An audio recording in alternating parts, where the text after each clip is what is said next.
Buenos días, amados televidentes y amigos. Tengan todos ustedes en esta mañana del día martes. Es para mí una gran bendición estar con ustedes en este su programa en honor a la verdad. Les saluda el pastor y evangelista José Manuel Macario y hoy vamos a tener un programa muy especial porque vamos a hablar de un tema que creo que nos compete como iglesia hoy en día. Hoy en día, ¿verdad?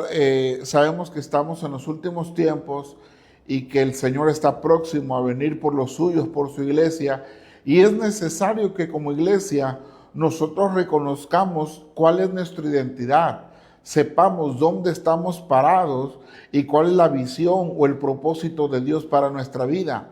Porque nuestro Señor Jesús fue muy claro en su palabra cuando nos dijo, id por todo el mundo y predicad el Evangelio. ¿El Evangelio de qué?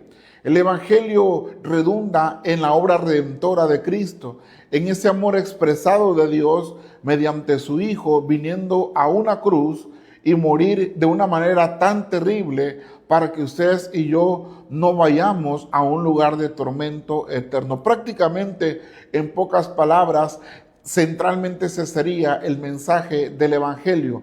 Pero no solo eso, sino entender también que Dios nos hizo con un propósito, nos hizo para su gloria, nos hizo para que nosotros manifestáramos el amor de Dios y también manifestar al mundo que ese Dios al cual nosotros servimos es un Dios real, un Dios que existe, pero un Dios que es todopoderoso, el cual, hermanos, hizo todas las cosas. Pero antes de ello, de continuar con este programa, me gustaría aprovechar y decirle en esta hora que darle las gracias a Dios por el pastor Agustín Guerrero y las panaderías Pan de Vida, que son nuestros principales patrocinadores.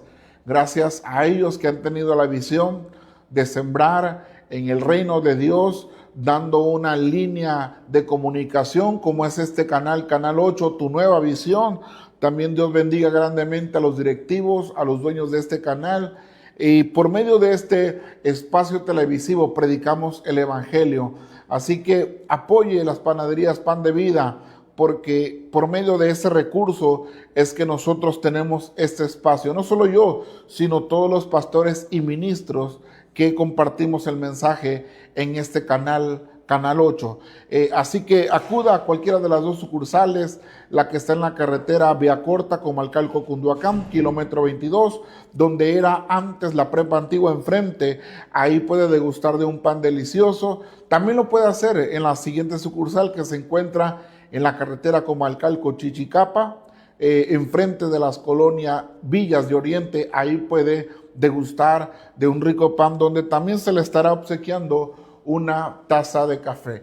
Así que mis hermanos, hoy es un día muy bendecido, un día amaneció lluvioso aquí en Comalcalco, Tabasco, y bueno, gracias a Dios se ha mitigado un poco el calor, ¿verdad?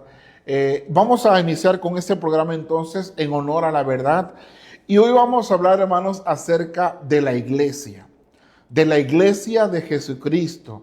Pero antes de ello me gustaría iniciar con una oración, así que voy a pedirte en esta hora, si puedes hacerlo, que cierres tus ojos y vamos a pedir al Dios del cielo que nos ayude en esta mañana para hablar todo lo concerniente a la palabra de Dios. Así que inclina tu rostro, cierra tus ojos y eleva tu voz conmigo.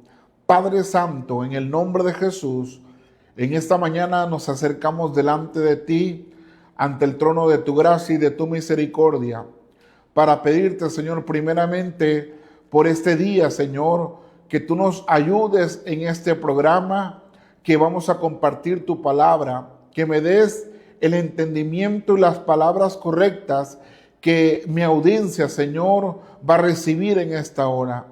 Que no sea palabra de hombre, Señor, ni pensamiento humano, sino que sea tu misma voz hablando a sus corazones, hablando a sus conciencias, a sus vidas, y que todo este mensaje que traemos esta mañana pueda ponerlo por obra.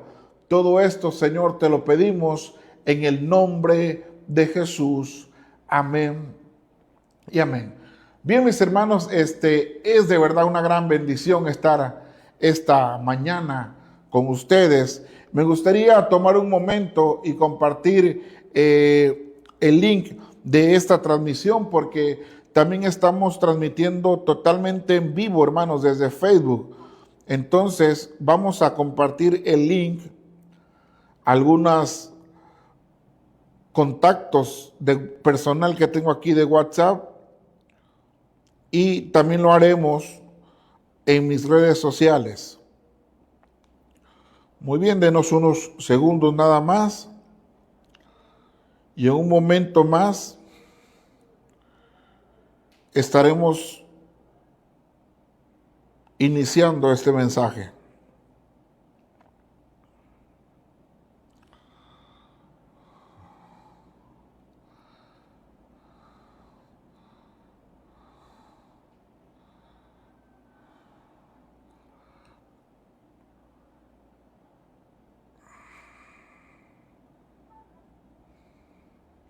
Ok.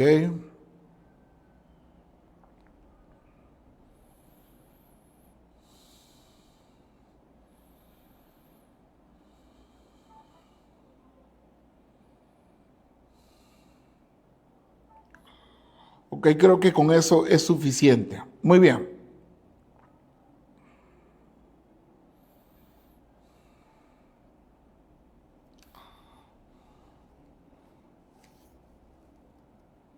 Bien, mis hermanos, continuamos entonces con nuestro programa en honor a la verdad. Y les decía hace un momento que hoy tenemos un tema muy especial, muy importante, porque vamos a hablar acerca de la iglesia. La palabra iglesia proviene del griego eclesia y significa reunión o junta de los llamados. Es decir, que las personas que asisten a una iglesia van a una reunión con un propósito, con un solo mensaje, con una sola visión, porque eso significa, es decir, estar juntos en armonía con el propósito de adorar a nuestro Dios. Pero también significa, la connotación dice que es un llamado hacia afuera. Es decir, es una reunión pública, es una reunión social, es una reunión no oculta, no anónima, sino que es una reunión, hermanos, donde la gente debe de saber que nos reunimos a adorar al Rey de Reyes y Señor de Señores. Y para iniciar esta enseñanza, me gustaría leer ahí la Biblia en Mateo capítulo 16, a partir del versículo 13. Y dice ahí el encabezado, la confesión de Pedro. Dice así la palabra de Dios. Viniendo Jesús a la región de Cesarea de Filipo, preguntó a sus discípulos diciendo, ¿quién dicen los hombres que es el Hijo del Hombre? Ellos dijeron, unos Juan el Bautista, otros Elías, y a otros Jeremías o alguno de los profetas. Y les dijo, ¿y vosotros quién decís que soy yo? Respondiendo Simón Pedro dijo, tú eres el Cristo, el Hijo del Dios viviente. Entonces le respondió Jesús, bienaventurado eres, Simón, hijo de Jonás, porque no te lo reveló carne ni sangre, sino mi Padre que está en los cielos. Y yo también te digo que tú eres Pedro, y sobre esta roca edificaré mi iglesia, y las puertas del Hades no prevalecerán contra ella. Gloria al nombre de Jesús. Ahí vemos, hermanos, en la Biblia, en el Nuevo Testamento, específicamente en los evangelios, el evangelio según San Mateo, la primera mención de la palabra iglesia. Esa palabra eclesía que decía hace un momento significa reunión de los llamados hacia afuera. Y dice el versículo 13 que habían ido a la región de Filipo, de Cesarea de Filipo. Ojo, muy importante con esto. No quiero que pierda de vista el nombre Cesarea de Filipo. Y entonces Jesús le pregunta, ¿quién dice los hombres quién soy yo? Es decir, Jesús les pregunta a sus discípulos, ¿qué dice la gente acerca de mí? ¿Quién cree la gente quién soy yo? Entonces los discípulos comenzaron a responder, unos creen que tú eres Juan el Bautista, que ha resucitado. Porque Juan para ese entonces, hermanos, ya había muerto. Herodes, hermanos, el tetrarca, lo había decapitado. ¿Y cuál fue la razón por la cual Juan, hermanos, fue muerto? Bueno, él se encontraba en la cárcel a causa de denunciar públicamente el pecado de adulterio que había cometido este rey. Porque resulta que Herodes había tomado por mujer a su cuñada, es decir, a la esposa de su hermano Felipe, quien era otro rey. Entonces Juan le dijo, ¿sabes qué? No te es lícito, no te es permitido tomar esa mujer porque es la mujer de su prójimo. Fíjese desde qué tiempos antiguos ya se prestaba la promiscuidad, hermano, sexual. Este hombre le había quitado la mujer a su hermano y la había tomado como esposa suya. Esto no agradó a esta mujer, hermanos, y ella le dijo un día a su hija, ¿sabes qué? Ve y preséntate ante el rey, ante Herodes, su amante, y báilale. Y cuando esta mujer empezó a bailar, ¿verdad? El rey Herodes le dijo, ¿qué quieres que te dé? Si aún me pidiera la mitad del reino, yo lo haría, dime qué petición tienes. Y entonces esta mujer dijo, quiero la cabeza de Juan el Bautista. Y como el rey había hecho una promesa, hermanos, pues este rey, que ya había encarcelado anticipadamente a Juan, lo mandó a decapitar a causa de denunciar el pecado de adulterio del rey Herodes el tetrarca. Hermanos, y entonces Juan ya había muerto. Cuando Jesús hizo esta pregunta, algunos creían que Jesús era Juan quien había resucitado. Otros decían que era Elías, porque las características de Elías era ser un hombre empoderado, un hombre lleno de fe y del Espíritu Santo. Hemos hablado en otros programas acerca de la vida de Elías. Este hombre era, ¿verdad?, un hombre que le creía a Dios, un hombre que se atrevió a decirle al rey, ¿sabes qué, rey? No va a llover sino por mi palabra. Y efectivamente, hermanos, así se cumplió, así como lo dijo el profeta. Bueno, unos creían que era Elías o que era Jeremías o alguno de los otros profetas. Entonces Jesús vuelve a preguntarle a ellos y le dice, ¿y ustedes quién dicen quién soy yo? Y hermanos, aquí hay algo muy importante, porque según los estudiosos, hermanos, dicen que Jesús se encontraba en el último año de su ministerio terrenal, es decir, en su tercer año. Y algunos libros de texto le nombran a este año el año de la pasión, o más bien donde inicia el año de la pasión. Le voy a explicar por qué. Porque el primer año ministerial de Jesús, él pasó en el anonimato. Dice que fue bautizado por Juan el Bautista en el río Jordán. Y Juan lo que hacía era predicar y tenía discípulos y tenía seguidores. Bueno, Jesús era uno de ellos. La gente no sabía quién era Jesús. Ni siquiera Juan sabía quién era Jesús en sí. Eran familiares, tenían parentesco. Pero cuando Juan bautizó a Jesús en el río Jordán y vio que descendió el Espíritu Santo sobre él, ahí Juan entendió que Jesús, su primo, era el Mesías, él era el Cristo, el elegido, el enviado, el ungido. Y él le dijo, Señor, necesito que tú me bautices y tú vienes a mí. Bueno, Jesús, hermanos, en ese momento, cuando fue bautizado en el río Jordán, ya no sube, hermanos, a Nazaret, de donde él pasó toda su infancia y parte de su juventud, sino ahora Jesús toma rumbo a Capernaum, que pertenecía a la provincia de Galilea, ahí mismo. Capernaum era una ciudad marítima cerca del mar de Galilea. Era una ciudad portuaria, era un lugar de mucho comercio, donde iban muchas personas de diferentes partes del Mediterráneo, del Imperio Romano, a comercializar. Y bueno, ahí Jesús inicia su ministerio. Ese es el año que algunos estudiosos le llaman el año de la popularidad, porque es donde Jesús comienza a predicar. Para ese entonces ya Juan había sido encarcelado.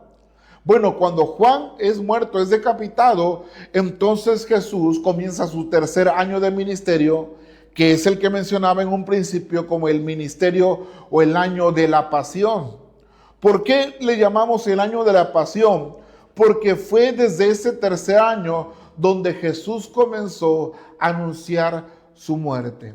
Entonces, poniéndote en contexto, hablándote un poco de la historia, ahora entendemos por qué Jesús le pregunta a sus discípulos: ¿y ustedes quién dicen quién soy yo?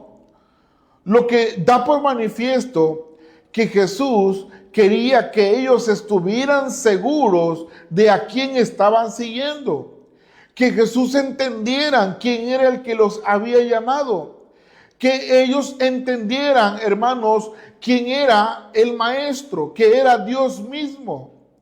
La gente decía: tú eres un profeta, eres Elías, eres Jeremías, eres quizá Juan el Bautista quien ha resucitado.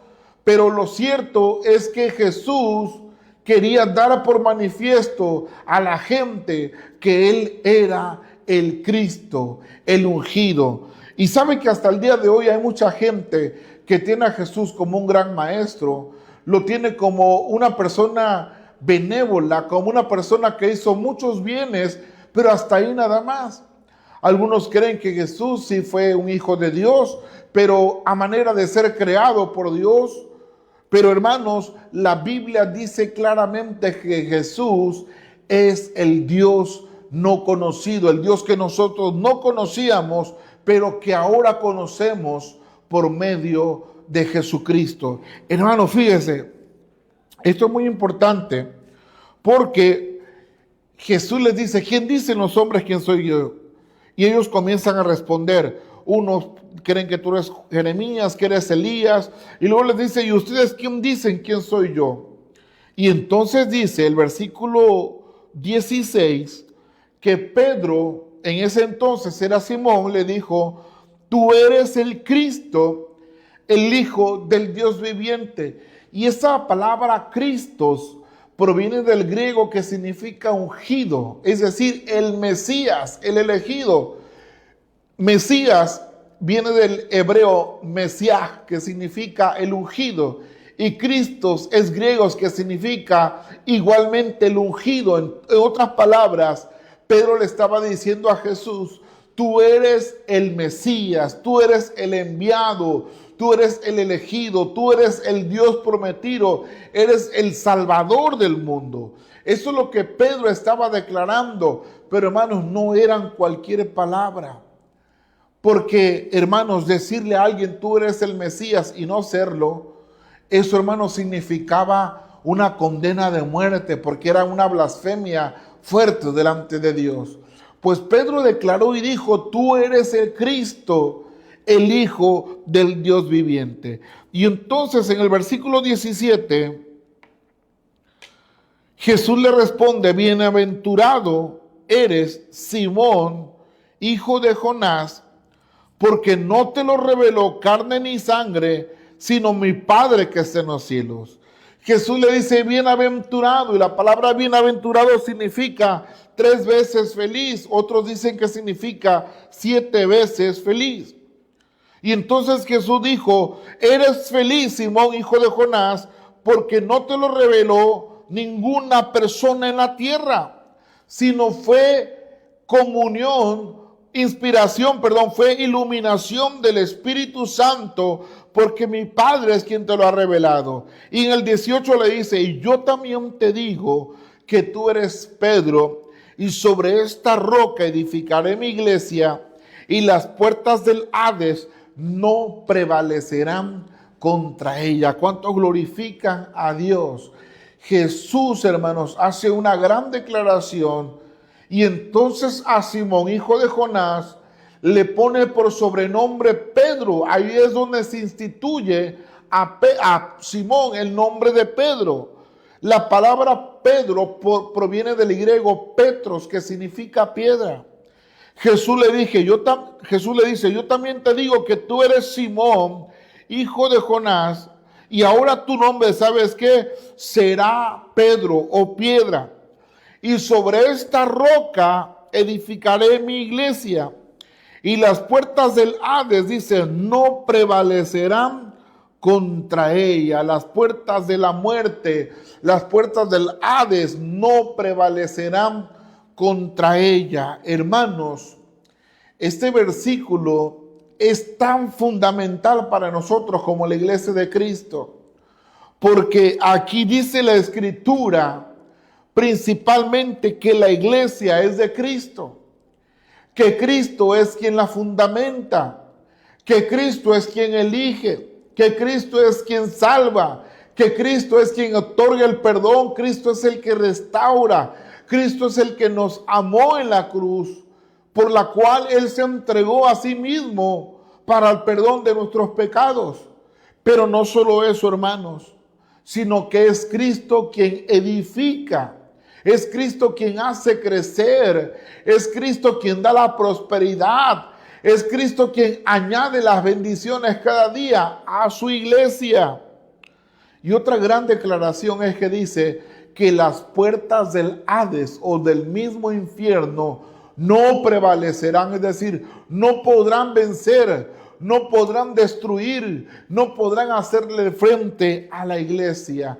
Y esa promesa la sigue sosteniendo, hermanos, el Señor Jesucristo 2000 años después. Porque en la actualidad, hasta el día de hoy, la iglesia sigue caminando, la iglesia sigue creciendo, la iglesia sigue predicando, el evangelio sigue llegando a muchos hogares, a muchas naciones, a muchas ciudades, a muchos pueblos, a lugares recónditos. Ahí está llegando el evangelio hoy en día y se está cumpliendo lo que Jesús dijo: id por todo el mundo y predicad el evangelio.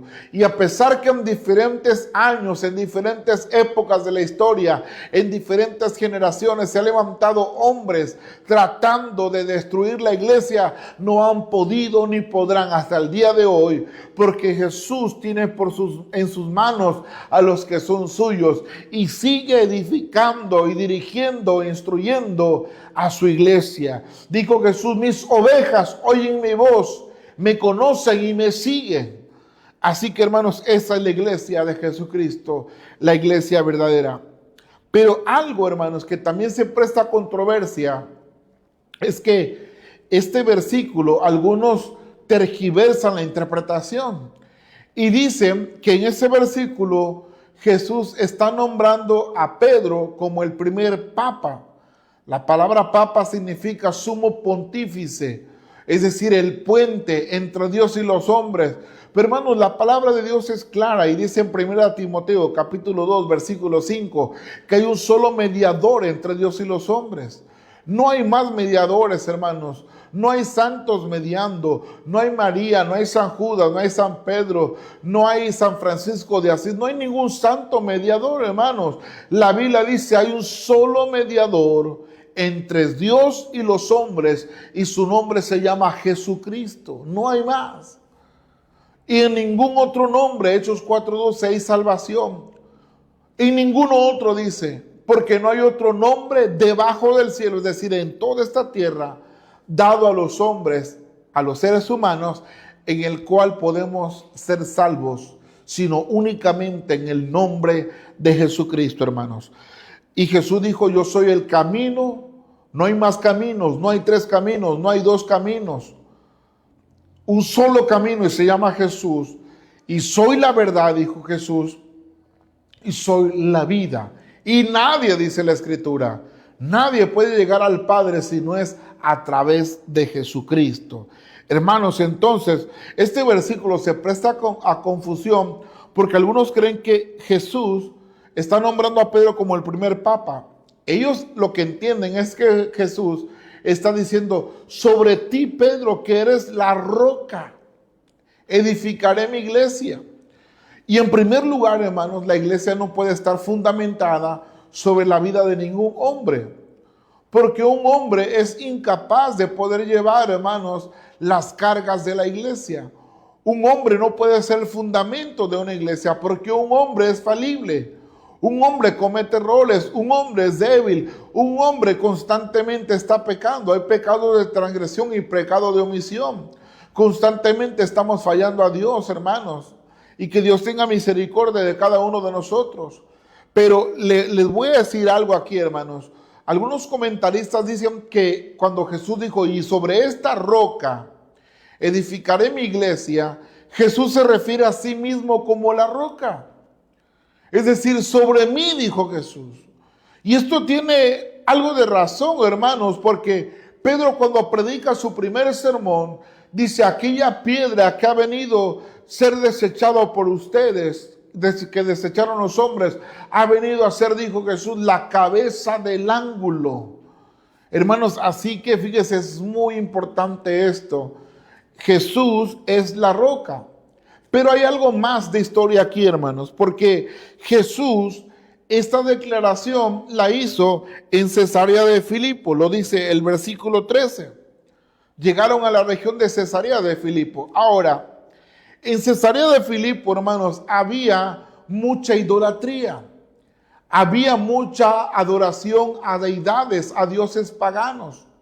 Muchos altares a dioses griegos. Y había en especial adoración a un dios llamado como el dios Pan. Sí, su nombre es Pan. Este dios, hermanos, su aspecto era que de la cintura hacia abajo era un animal, era una cabra. Tenía patas, hermanos, de cabra, de la cintura hacia abajo. Del dorso hacia la cabeza era parte de hombre. Pero, hermanos, usaba unos cuernos. Fíjese qué tremendo, hermanos, es muy similar al famoso macho cabrío de los satanistas. Este dios, mitad hombre y mitad cabra, era conocido también como el dios del pánico o del terror.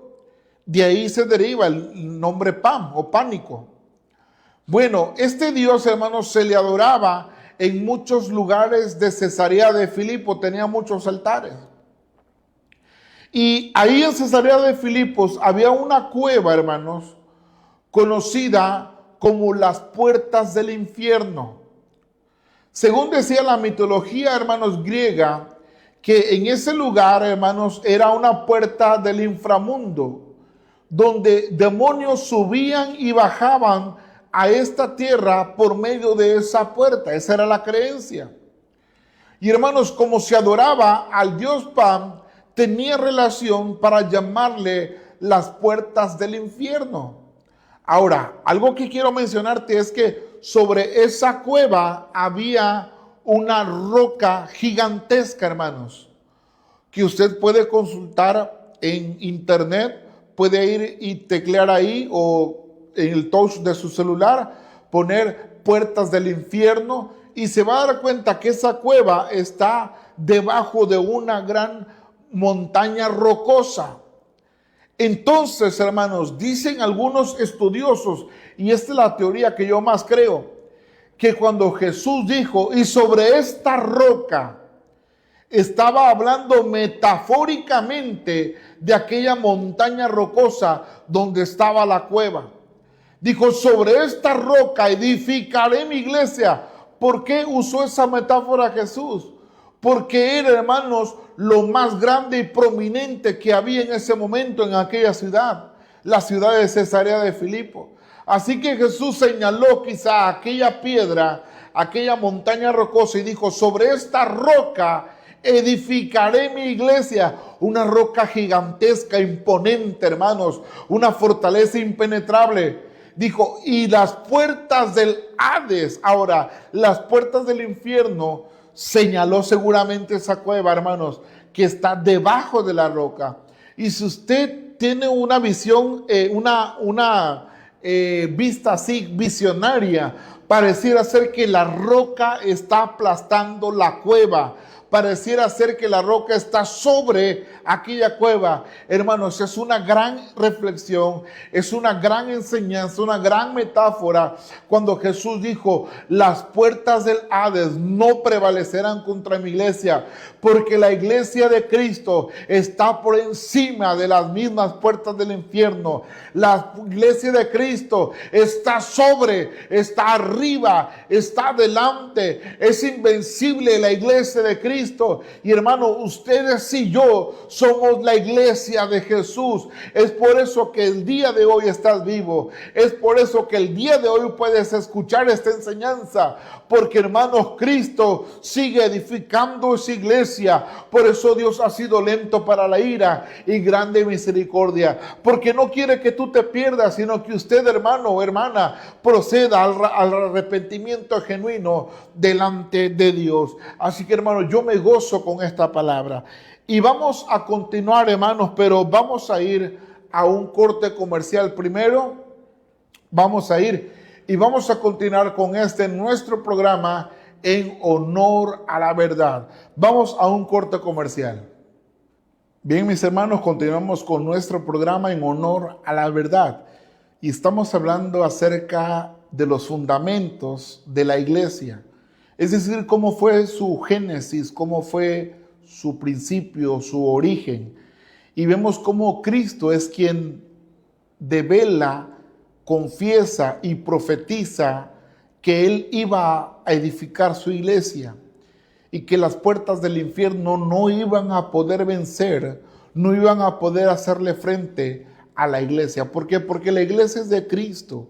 La iglesia Cristo la sostiene, Cristo le provee, Cristo la guía, la enseña por medio de su Santo Espíritu. Y es por eso que hasta el día de hoy la iglesia, hermanos, sigue al frente. Y fíjense, hermano, todo esto tuvo cumplimiento en Hechos capítulo 2. Jesús, antes, hermanos, de morir, Él les enseñó a los discípulos, aquel día conocido como el Jueves de Intimidad o Jueves Santo, todo lo relacionado al Espíritu Santo. Y le dijo, el Espíritu de verdad vendrá sobre ustedes. No hablará por su propia cuenta, sino tomará de lo mío y se los dará a conocer. Hermanos, dice que el Espíritu Santo nos iba a convencer de juicio, nos iba a convencer de pecado, nos iba a llenar de su presencia y iba a estar con nosotros todos los días hasta el fin del mundo, hermanos. Y eso se cumplió. Pero antes, hermanos, Jesús le dijo, pero no se vayan de Jerusalén, vayan y prediquen el evangelio, pero primero esperen en Jerusalén hasta que venga sobre ustedes la promesa del Padre. ¿Cuál era la promesa del Padre? Bueno, era el advenimiento del Espíritu Santo. Aquello que Juan el Bautista había dicho, yo necesito ser bautizado por ti. El advenimiento del Espíritu Santo significa la llenura, el bautismo del Espíritu Santo. Y esto se cumplió, hermanos, en Hechos capítulo 2. Cuando Jesús asciende, hermanos, habían pasado ya 10 días. Y después, hermanos, pasaron 40 días más posterior a la Pascua. Es decir, 10 días de su resurrección. Jesús, ¿verdad?, muere, al tercer día resucitado, y por un espacio de 10 días comienza a predicarles y enseñarles a sus discípulos sobre todo lo por venir, lo que iba a acontecer. Y al 10º día que Jesús ascendió, ¿verdad?, le dijo a sus discípulos, esperen la promesa del Padre. 40 días. 40 días, esperen la promesa del Padre. Y sabe que la iglesia, hermanos, se aposentó en un aposento alto. Estuvieron reunidos ahí aproximadamente como 120 personas. Y ellos estaban clamando a Dios. Estaban esperando la respuesta, el favor de Dios. Esperando aquella promesa que Jesús había dicho que el Padre les enviaría, que era el Espíritu Santo, el Consolador, el Paracletos. Y vemos ahí, hermanos, cómo ellos ya tenían 10 días. Es por eso que dice la Biblia en Hechos, capítulo 2, versículo 1, dice que cuando llegó el día de Pentecostés, la palabra Pentecostés significa 50 días, es decir, 50 días posteriores o después a la celebración de la Pascua, venía esta festividad judía muy conocida que se celebraba anualmente. El Pentecostés era conocido también como la fiesta de las semanas o de las cosechas, donde venía gente de todo el Imperio Romano, no solamente judíos de nacimiento, sino también prosélitos, es decir, extranjeros que habían abrazado como su religión la religión monoteísta judía.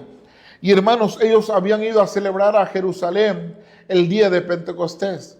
Dice la Biblia, cuando llegó el día de Pentecostés, ellos estaban aparte celebrando y por otro lado estaba este grupito de 120 personas aposentados ahí. Ya tenían 10 días, hermanos, aposentados. Cuando dice el versículo 2, y de repente vino del cielo un estruendo como de un viento recio que soplaba, el cual dice, llenó toda la casa donde estaban sentados. Es decir, sorpresivamente vino un viento, inesperadamente, cuando ellos no lo esperaban, vino y los tomó por sorpresa. Versículo 3, y se les aparecieron lenguas, dice, repartidas como de fuego, eran como pequeñas llamas sobre la cabeza de cada uno de los 120 aposentados. Dice, asentándose sobre cada uno de ellos. Y fueron, dice, todos llenos del Espíritu Santo y comenzaron a hablar en otras lenguas, dice, según el Espíritu les daba que hablasen. Y ahí, hermanos, cae y desciende permanentemente el Espíritu Santo y se queda con ellos para siempre. Y ahí, hermanos, ya se constituye la iglesia de Jesucristo con ese grupo de 120 personas que estaban aposentados. Jesús, hermanos, le predicó a mucha gente. Jesús hizo muchos milagros. Jesús sanó a muchas personas. Multitudes le seguían. Pero Jesús luego les recrimina y le dice, ustedes me siguen porque les he dado de comer. Pero ¿sabe qué, mis hermanos? La palabra de Dios es clara y dice que este grupo estaba aposentado ahí, 120 personas, ya no eran los miles que le seguían. Y entonces dice la Biblia que todos fueron llenos del Espíritu Santo y comenzaron a hablar en otras lenguas. Pero Jesús, hermanos, días antes les había dicho que cuando el Espíritu Santo viniera sobre ellos, iban a recibir poder. Y me seréis testigos en Jerusalén, en Samaria, en toda Judea y hasta lo último de la tierra. Hermanos, ¿sabe que Jesús es quien edifica y fundamenta la iglesia? Y para que Él la edifique necesitamos la presencia del Espíritu Santo en nuestras vidas. Porque el Espíritu Santo en nosotros significa poder. Y poder, hermanos, viene del griego dunamis, que significa capacidad para llevar a cabo cualquier cosa, capacidad para hacer cualquier tarea. Es por eso, hermanos, que la iglesia sigue de pie, porque tenemos el Dios todopoderoso, el Dios de lo imposible, al Dios al cual no se le dificulta nada y que sigue caminando la iglesia por medio del poder del Espíritu Santo. Y solo los entendidos son aquellos que se mueven en este poder de Dios. Hermanos, vino el Espíritu Santo y los llenó con su presencia. Dice, y comenzaron a hablar en otras lenguas. Acuérdese, le dije que muchos habían ido a celebrar el día de Pentecostés. Y cuando vino, hermanos, este estruendo, dice la Escritura que muchos, hermanos, llegaron a ese lugar para saber qué era lo que estaba aconteciendo.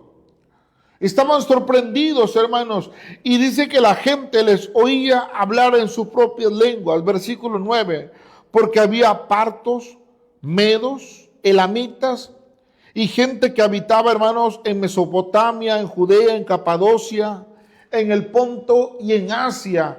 Ellos que tenían otro lenguaje, otra lengua, les oían hablar en sus propias lenguas. Hermanos, ahí se fundamenta la iglesia de Cristo en Hechos capítulo 2. Ya Jesús le había dado propósito, lo que leímos en un principio en Mateo 16. Ahora Jesús ya cumple, hermanos, su palabra, lo que había dicho, y entonces se fundamenta la iglesia primitiva. Pero ¿cómo era la vida, hermano, de los primeros cristianos? ¿Cómo era la vida? Usted puede leer todo el capítulo 2 de Hechos y se va a dar cuenta desde que Pedro predica su primer sermón. Pero ya un hombre transformado por el Espíritu Santo. Ya no aquel Pedro mentiroso que mintió, que omitió conocer a Jesús cuando Jesús fue arrestado, hermanos, por la guardia del templo. No, ya era otro. Y la vida de los primeros cristianos dice en Hechos capítulo 2, hermanos, versículo 44 dice: todos los que habían creído estaban juntos y tenían en común todas las cosas. Esto es muy importante, porque toda la iglesia, hermanos, eran de un solo corazón, eran de un solo pensamiento. Y lo que había en su mente y en su corazón era únicamente llevar vidas agradables delante de Dios. Ahí dentro de la iglesia, hermanos, se quitó todo pensamiento racial, toda barrera divisoria cultural, religiosa, todas las clases sociales se quitaron dentro de la iglesia. Ya no había clase alta, clase media, clase baja, no, todo eso quedó borrado, hermanos. Aunque déjeme decirle que dentro de esta iglesia había personas ricas, había personas con recursos, había personas con apellidos y nombres importantes para la sociedad. Y había gente, hermanos, del vulgo, gente común, gente, hermanos, que no tenía estudios, gente que tal vez no tenían, no sabían leer ni escribir. Era gente común, pero sabe que era gente llena del Espíritu Santo. Era gente importante dentro del reino de Dios. Porque dentro del reino de Dios no hay profesiones, no hay que el doctor fulano de tal, que el arquitecto, que el abogado, que el licenciado, que el ingeniero. No, hermanos, eso ya no cabe dentro de la iglesia de Cristo. En Cristo todos somos iguales delante de Dios. Hermanos, y fueron quitadas esas barreras sociales, económicas, políticas, hermanos, de apellido, de nombre, porque tenían en común, dice, todas las cosas. Convivían juntos. Si hay algo, hermanos, que provoca el Espíritu Santo en una iglesia que está diligente en la presencia de Dios, es unidad. La iglesia que camina en unidad es una iglesia que no va a prevalecer ante cualquier ataque del enemigo. Es una iglesia que se va a mantener firme, poderosa. Es una iglesia que vendrán ataques, hermanos, pero va a estar fortalecida creyendo en la presencia de Dios por cuanto camina bajo la unidad. Hermanos, una iglesia dividida es una iglesia que no está orando. Y si está orando, no le ha entregado su voluntad, su corazón al Señor. Dios le dé sabiduría a los pastores y a los líderes para caminar siempre en unidad. Hermanos, sigue diciendo que esta primera iglesia vendían sus propiedades y sus bienes y lo repartían a todos según la necesidad de cada uno. Es decir, que era una iglesia generosa. No era una iglesia avara, egoísta. No era una iglesia amante al dinero. Quizás en su pasado lo fueron estos hombres, pero ahora a ellos no les importaba vender sus propiedades y darlo a los apóstoles con tal de que no hubiera ninguna necesidad. Ahora los líderes eran hombres llenos del Espíritu Santo. Eran hombres y mujeres llenos del temor de Dios, al grado que ellos jamás tocaban, hermanos, un solo centavo, sino era, hermanos, para la manutención de la gente que tenía necesidad. De tal modo, hermanos, que todas las necesidades eran suplidas. No había ningún necesitado. Versículo 46 dice: y perseverando unánimes cada día en el templo, y partiendo el pan en las casas, comían juntos con alegría y sencillez de corazón. Dice, perseveraban unánimes cada día en el templo. El templo al que se refiere es el templo que había construido Herodes. Hermanos, es un templo donde pues se llegaba a orar. Habían 3 horarios importantes para los judíos de la oración: las 9 de la mañana, las 12 del mediodía, las 3 de la tarde. En esos horarios ellos iban supuestamente a orar, pero ahí va la iglesia primitiva, hermanos, orando, buscando el rostro de Dios. Uno de los títulos que Jesús le dio a su casa, dijo: mi casa será llamada casa de oración. ¿Por qué? Porque en el templo, hermanos, tenemos que orar, tenemos que buscar el rostro de Dios, tenemos que doblar rodillas, tenemos que doblegar y entregar nuestra voluntad, tenemos que rendir nuestra mente, nuestros pensamientos delante de Dios. Es ahí donde Dios redarguye tu corazón, es ahí donde somos pesados en balanza, donde examinamos realmente qué es lo que tenemos que cambiar de nuestra vida en la presencia de Dios. Esta iglesia era una iglesia de oración. Dice, partiendo el pan en las casas, comían juntos con alegría y sencillez de corazón. Es una iglesia que iba donde había necesidad.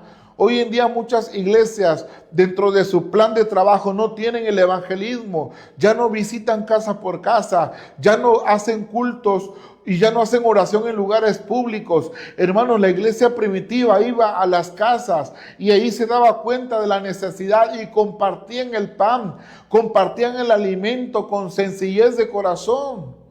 Hermanos, tenemos que volver a estas tareas específicas que Dios nos dio, como es ir por todo el mundo. Hermano, hay mucha necesidad dentro de las familias. Tú no sabes cómo viven, tú no sabes los problemas que tienen. Tú no sabes si más de uno ha querido intentarse quitar la vida.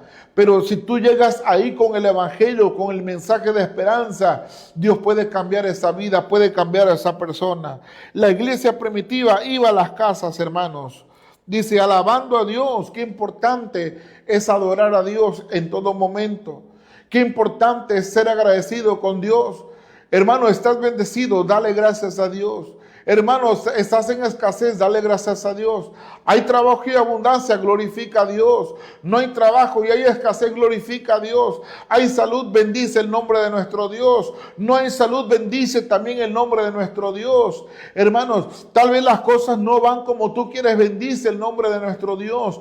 Hermano, la iglesia no puede cerrar sus labios, no puede cerrar su corazón, no puede desconectar su mente del cielo. Tenemos que vivir constantemente alabando y bendiciendo el nombre de nuestro Dios, porque en medio de la alabanza, hermanos, como dice el canto, suceden cosas maravillosas. Y dice, y teniendo favor para con todo el pueblo. Era una iglesia socialmente responsable con la gente. Era una iglesia dadivosa. Una iglesia, hermanos, ofertante. Una iglesia que sembraba, hermanos, en los más necesitados. En el huérfano, en la viuda, en el pobre, en el desamparado. Ellos iban y le alimentaban, le socorrían, hermanos. Las finanzas son para ayudar a la gente dentro de la iglesia y también, hermanos, a la sociedad. Dice, y el Señor añadía cada día a la iglesia los que habían de ser salvos. Es por eso que este grupito de 120 personas que fueron llenos del Espíritu Santo, que fueron investidos de poder, ahora, hermanos, cuando Pedro predica, se salvan 5,000, y luego 3,000, y luego 10,000, y luego miles, y luego más gente. Pero la iglesia, hermanos, no se hacía crecer a sí mismo, sino que esta iglesia la hacía crecer el Señor Jesucristo, porque Él añadía, dice la Biblia, cada día a los que habían de ser salvos. ¿Por medio de qué? Por medio del crecimiento, de la predicación, del evangelio. Tú puedes hablarle a alguien de Cristo y esa persona puede recibir a Jesús en su corazón, pero va a permanecer únicamente si nosotros le mostramos de que verdaderamente Dios ha transformado nuestra vida. Esa es la razón por la cual muchas personas van a una iglesia y con la misma después de un tiempo se salen. ¿Por qué? Porque no ven vidas transformadas, no ven vidas cambiadas. Así que, mis hermanos, tenemos que predicar el evangelio, ser personas diferentes, ser personas transformadas por el Espíritu Santo. Algo característico que tenía la iglesia primitiva es que reconocía la presencia de Dios en sus vidas, es que reconocía la presencia del Espíritu Santo en ellos, es que eran guiados por el Espíritu Santo, tenían comunión con el Espíritu Santo, perseveraban en la oración todos los días, perseveraban en la palabra de Dios todos los días, hermanos, y que tenían un favor para con todo el pueblo, es decir, era una iglesia, hermanos, ejemplar. Así que, mis hermanos, siga adelante en el nombre de Jesús. Vamos a orar en esta hora. Cierra tus ojos, Padre, en el nombre de Jesús. Te doy gracias por esta palabra, por este mensaje que me permitiste compartir. Te pido que bendigas a tu iglesia, que bendigas a los tuyos, que sigas, mi Señor, edificando sus vidas con tu palabra, Señor, que crezcamos en fe, que crezcamos en gracia, que crezcamos en unción, en poder, según tu misericordia, en el nombre de Jesús. Bien, mis hermanos, ha sido para mí una gran bendición poder haber estado con ustedes en este su programa en honor a la verdad. Saludos a la hermana Manuela Hernández, Dios la bendiga, hermana. A mi amigo, el hermano Moncho Alfaro, Dios te bendiga, hermano Moncho. Al hermano José Luis Hernández Regil, pastor, Dios te bendiga. Que Dios, el Señor sea contigo. A la hermana Livni, Dios la bendiga hasta Nuevo Casas Grandes, Chihuahua. Hermanos, que el Señor los bendiga a todos ustedes y a cada uno que nos seguirá por la retransmisión de Facebook. Recuerde, soy el pastor evangelista José Manuel Macario. Le mando un abrazo desde Comalcalco, Tabasco. Tengo un excelente día y nos vemos el próximo martes en su programa En Honor a la Verdad. Dios les bendiga, amado pueblo de Dios. La Biblia dice